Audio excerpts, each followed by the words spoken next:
salty.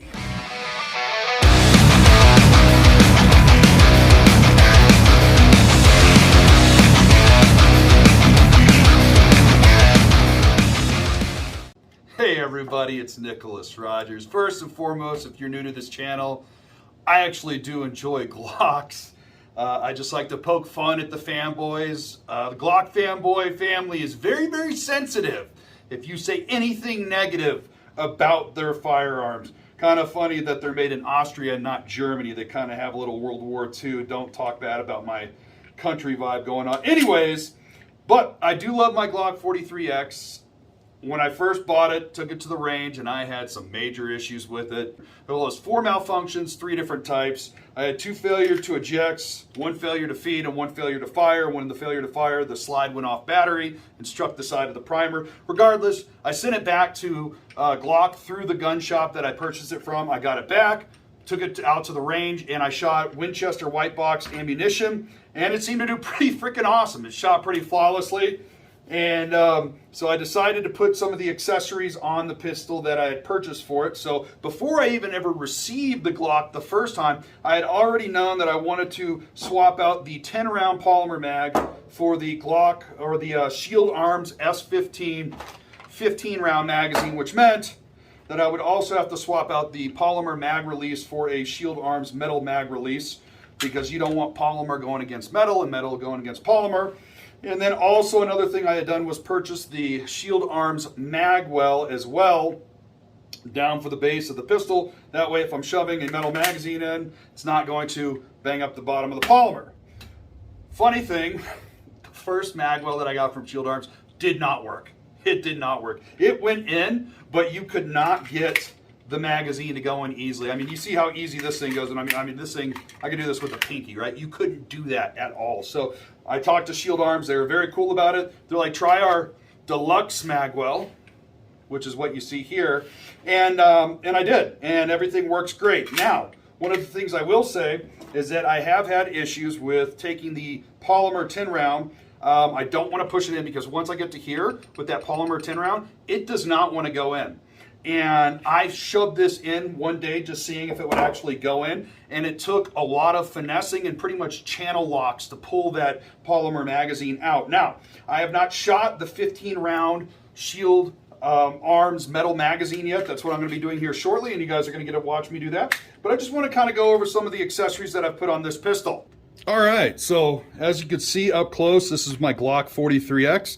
One of the things that I did was I got rid of the traditional Glock sights, and I put these night vision sights on there, and I absolutely just love the way these work. It's 2 little white rings in the rear and then 1 red ring up front, and it is tritium, and they claim to be the brightest tritium sights on the market. And I will say I've compared these to what are on my H&K VP9 SK, and they are probably about twice as bright as what they have there. Another thing that I swapped out as well is this mag release. I took the polymer mag release off, and I put a Shield Arms premium metal mag release, which now if I put the Shield Arms 15-round magazine into the pistol, it won't have any sort of binding or destroy the polymer from the magazine. And it has a really good fit. I mean, there's no wiggle, but it comes out real easy with the push of the button.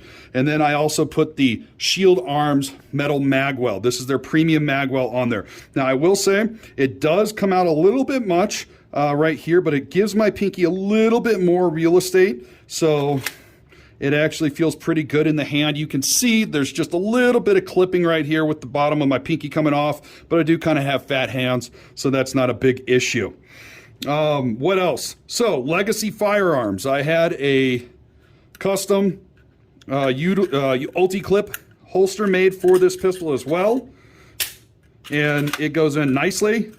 This is something, though, that needs to be worn with an actual, like, conceal and carry belt. I can't wear this with athletic clothing, so like jogging pants and whatnot. It just doesn't work because there's not enough support there to keep this in the upright position. Another thing that I purchased as well is another conceal carry holster, and this goes in nicely as well. And this one I can actually wear with athletic clothing. I can put this on jogging pants or board shorts like I'm wearing today. And I typically wear it in that rear right quarter panel area. Another thing that I've purchased as well, and I'm not putting on until after I know that this pistol runs well with the shield arm upgrades, is going to be the Talon grips. So everybody's like, put the Talon grips on, put the Talon grips on. Well, yeah, but I don't want to put these on because these are not something that I can take off, right? Like, I can take off this mag release and also these magazines and the mag well, and those all can come off, and I can put stock back on if that causes issues. But once I put this on this pistol, it can't come off. So I want to make sure everything is running correctly before I put these on. And then another thing I did too is I bought the Arachne grip, the slide spider. I have this on my H&K VP9 SK, which I absolutely love. What it does is it essentially goes in these grooves on the rear part of the slide and makes it much easier to get a hold on, so that you can slide the pistol or the slide back a lot easier if your hands are sweaty, mom spaghetti, trying all that stuff. So anyways, let me shut up and let's get to the range.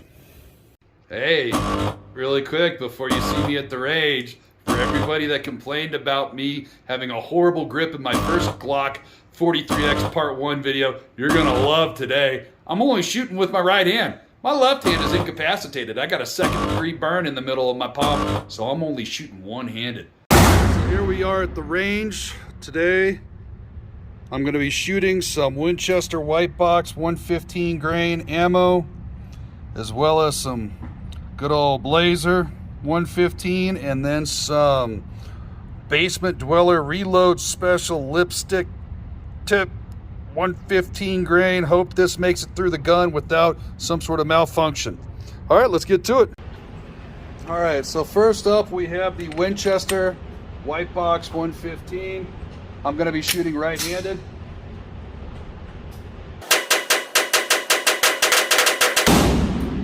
No jams.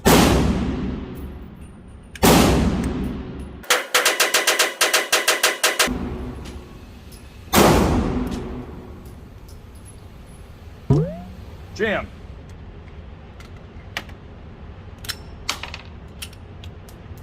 Failure to feed.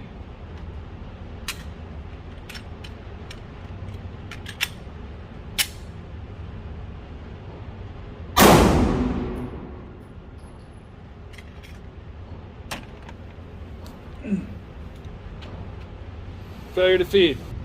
Next up, Laser 115.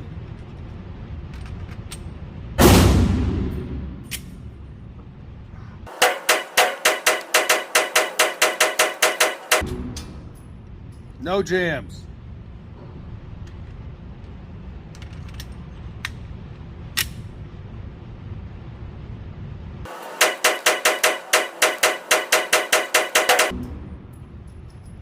No jams.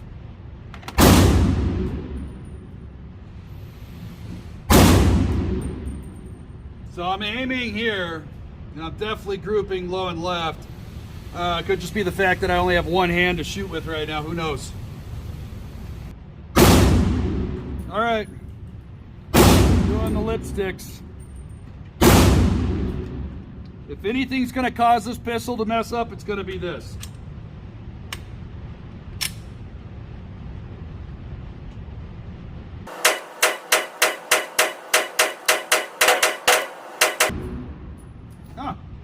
No jams, and I'm shooting much more center mass.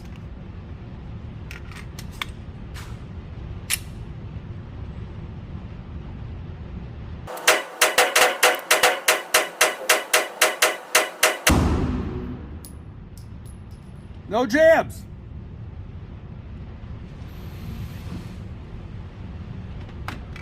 That's not bad for one-handed. Much better, much better. So I think it is definitely finger placement on the trigger because I have bigger hands. And also just the grip. All right, we got the Federal White Box 115 grain. We've stretched it out now to 10 yards. See how this does?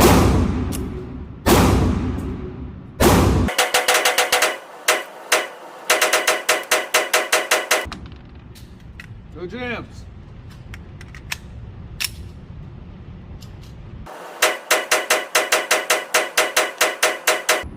No jams. All right. Doing good. Reliability is a lot better than it was.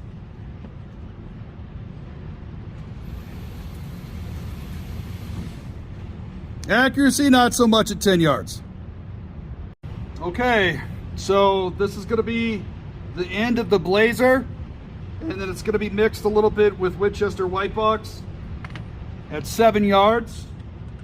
More of a rapid fire scenario. I'm just trying to stress test this pistol to make sure if I was in a self-defense situation that it's going to be reliable. You're not going to have time to, pull out your pistol and take, 5 to 10 seconds with each shot.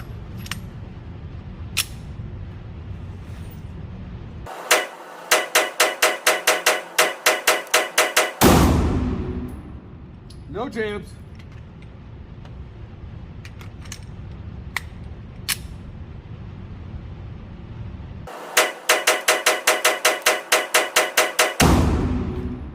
No jams. Hot dog.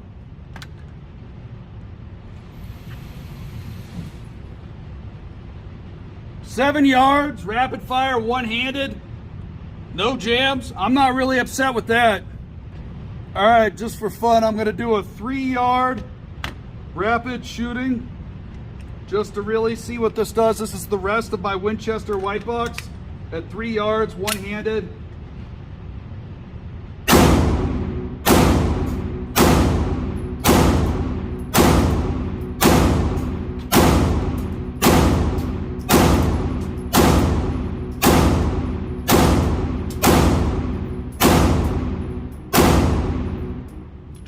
No jams. Take it out to 5. This does not have 15 rounds in it.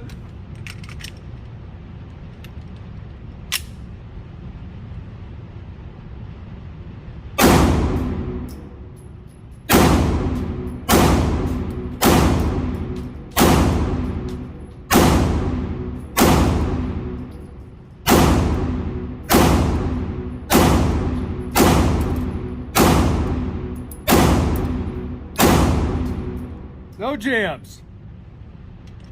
And I'll tell you right now, that is burning hot. Damn. That was a torture test. And we only had one jam. One jam. And that was on the second mag with the Winchester White Box, which last time I shot the Winchester, I had one stovepipe. Could have been the ammo, might have been the pistol, but I shot over 150 rounds right now. No issues. I love this trigger. Now, when I say I love this trigger, I don't actually mean this part of the trigger. I'm talking about the way the trigger feels when I squeeze it. It's smooth, there's no hump, there's no grinding, and the reset's super short. So what I might do is swap out the actual trigger itself, but leave the trigger bar and all the mechanics of the trigger, but swap this out for like a flat face trigger. That could actually help bring my groups from that low left up to center. I did that with my H&K VP9 SK and it worked wonders for me. But as far as a carry pistol goes, I love this. This is awesome. Awesome. Thanks for sticking around. A lot of people complain. They're like, oh, it was your ammo or it was your grip. That's why you're having issues with the 43X. I think I just kind of got a dud. But it wasn't that bad. Glock was able to fix it, and everything that I've done to it since has just made it even more enjoyable to shoot. I trust this pistol.